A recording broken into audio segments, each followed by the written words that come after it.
হলো আমার বার্থডে।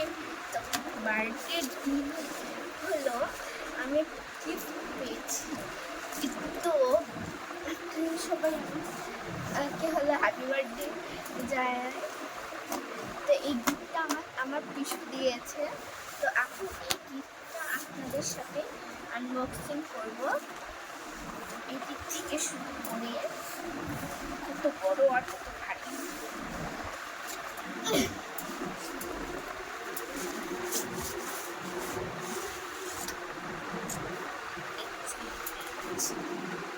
এই দেখেন, এটা হলো একটা টেবিল বক্সটা আমি নেওয়ার মানে আপনারা কি ভাবছেন যে এইভাবে করতে হবে?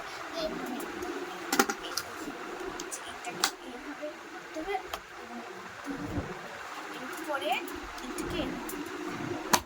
তো এখন এই যে এটা আছে না, এটা আপনারা কলমদানিটা আপনারা কলম ওখানে রাখতে হবে। এটা খোলা যায় এইভাবে। আর এদিকে এইদিকে পেন্টিং রাখলে না এভাবে আপনারা পড়াশোনা করতে পারেন। তো আমি এটা আমার প্রথম। তো হলো দেখবেন যে হলো রাত্রে আমি আরও গিফট পাউনি, ওটাও আমি আপনাদের সাথে আনবক্সিং